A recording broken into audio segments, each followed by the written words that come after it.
Of recent, the social media space has been awash with ugly incidences of child abuse, most of which are being perpetrated by um, paid caregivers and even the biological parents of these children. The last one we saw recently was the case of Baby Miracle from Owerri. His own father beat him up, a baby of 2 months, to the extent that he lost one of his limbs in the hospital, sadly. So that is why I want to make this presentation concerning um, child abuse and, of course, infanticide, killing of children. These issues are going on in our vicinities every now and then. Some of us are aware, some of us are not aware because we are not able to understand the signs and symptoms when they are going on. My name is Nobla Samoga. I'm a registered nurse and a public health nurse by specialization. Just to note that this presentation is proudly sponsored by university graduates of Nursing Science Association of Nigeria, UGONSA. If you are a university graduate and you're a nurse and you are not registered with UGONSA yet, please contact these phone numbers on your screen and try to register and lend your support. The UGONSA is achieving a lot of things in Nigeria. Let us forge ahead. Let us draw a definition of child abuse. What is child abuse? And I want to reference the Metropolitan Police. They have said that the child abuse is a situation when a child under the age of 18 is being harmed or is not properly taken care of or looked after. There are about 4 cardinal types of child abuse. We have physical abuse, we have emotional abuse, we have sexual abuse, and we have one called neglect. In physical abuse, it has to do with things like slapping, shaking, hitting, throwing, burning, scalding, drowning a child, suffocating, pushing, kicking, knocking. Okay? When it comes to sexual abuse, it has to do with forcing or luring a child below the age of 18 to participate in sexual activities or to view sexually explicit content. It is a form of abuse. In emotional abuse, it has to do with treating a child badly, always threatening, always frightening a child to the extent that the child loses his or her sense of self-worth. Neglect has to do with when the basic needs of a child are persistently not met. And I want to add, despite the availability of resources, because I know that from where we come from, the resources are not always there, but when the basic needs of a child are persistently not met, then the child is being neglected and it is a form of abuse.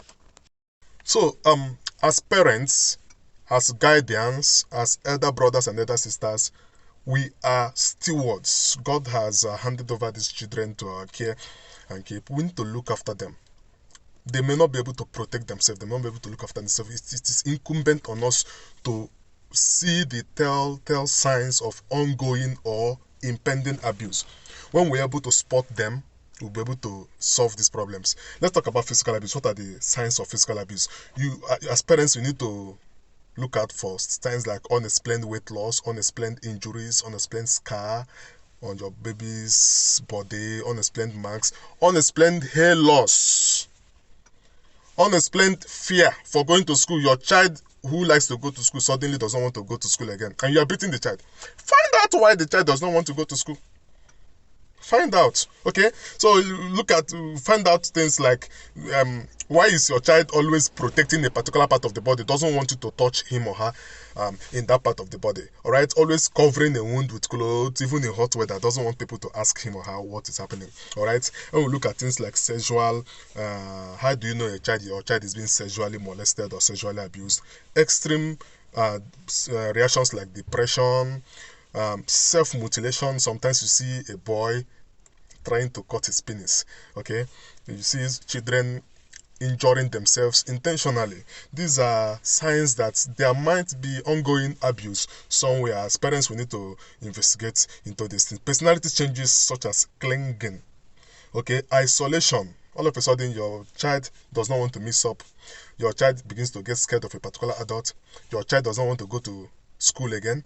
All of a sudden, you need to investigate this in medical signs such as itching in the genitals, pains in the genitals. You're beating your child as a dad or a mom, and when your hand gets to the genitals, your child shifts, your child reacts, your child pushes out your hand, doesn't want you to touch him or her in the genitals.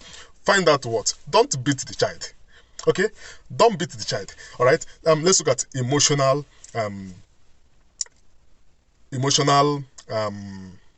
abuse. What are the signs of emotional abuse? Reduced physical or emotional development, inappropriate reactions. Okay?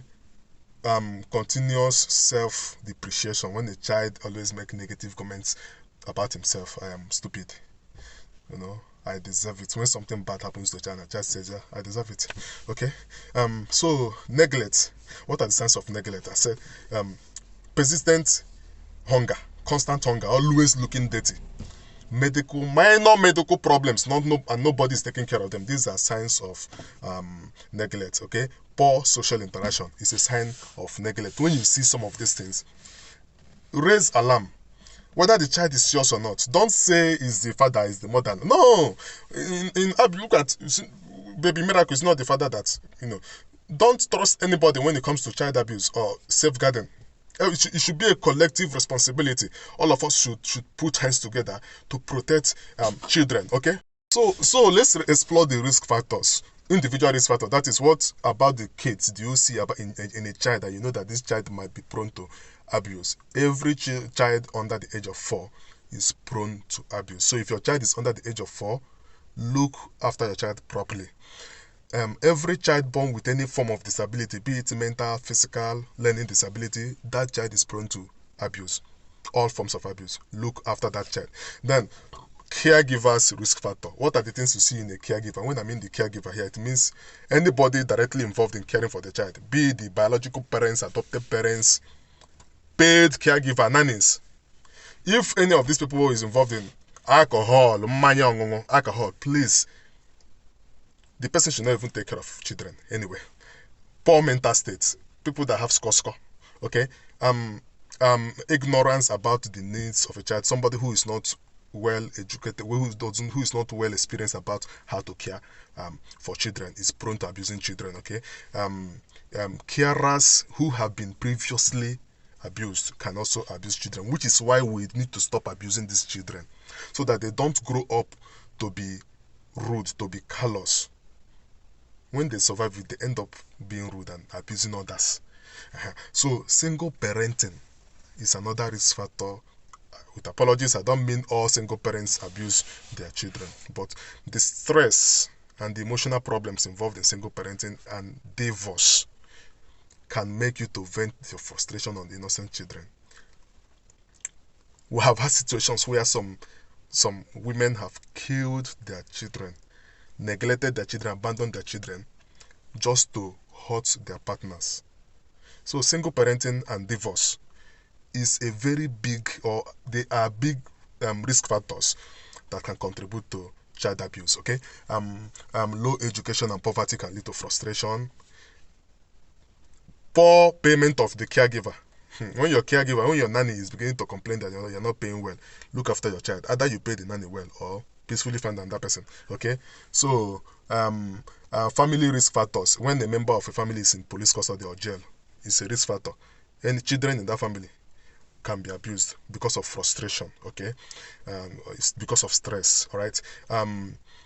Families that don't visit other extended members of the family, they don't allow people to visit them, they stay alone in that family. Somebody in that street should try to investigate what is happening there. Coexisting violence, when mommy and daddy are always fighting, please, when Papa Obi and Mama Obi are fighting, don't go and be listening to know who is beating who.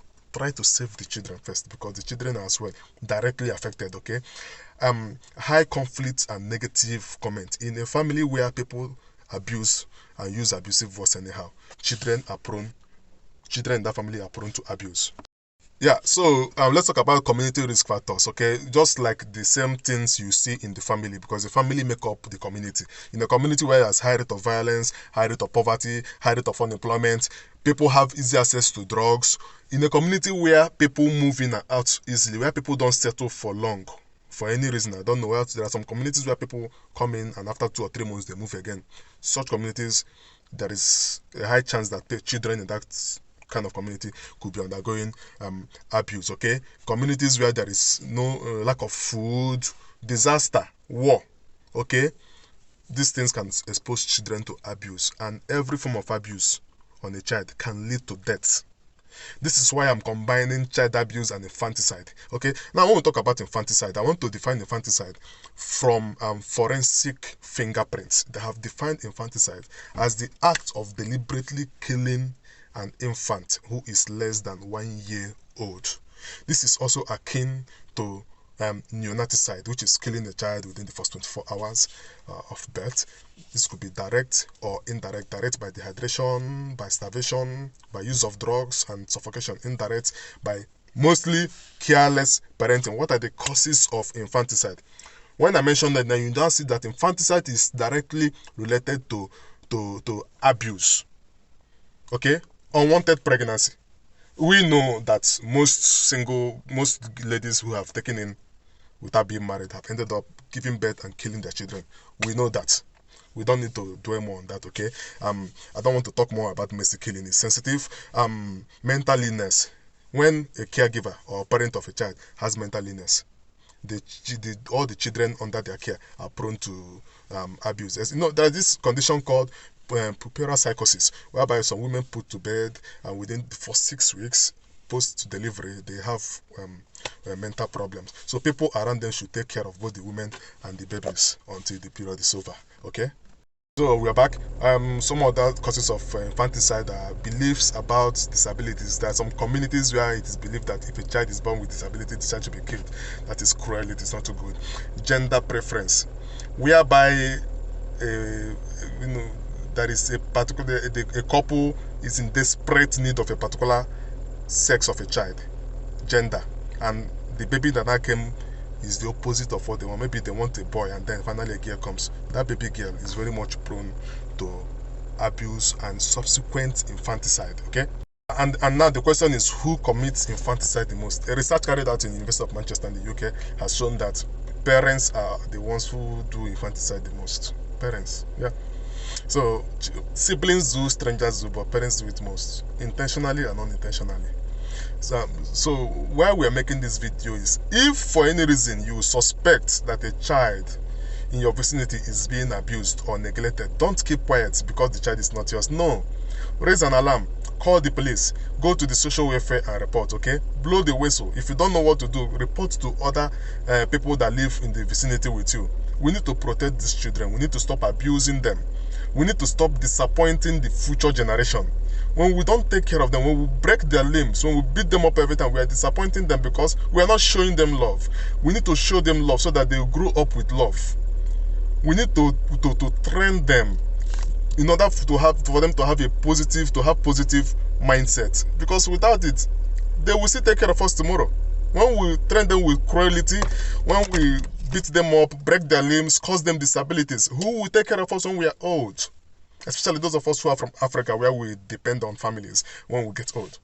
All right, so please, this is a call for a collaborative effort for us everyone to join hands together to end child abuse and the subsequently infanticide in Africa. It is not good. We cannot keep killing the leaders of tomorrow. We cannot keep abusing the future generation. We are disappointing them, and the results will tell on everyone. When the gospel singer died, the person that sang Ekweme, I made it known to everyone. I made a post. If someone is undergoing abuse despite the age, don't say the person is an adult. You should know how to go and whisk away the victim from the abuser. That is always the first step to take in handling abuses. When we do this, please share this video. Let it reach out to people. If you save one child from abuse, you would have saved a life, because child abuse will always, most times, lead to death. Okay, let us join hands and save the children and save their future. Cheers. Take care.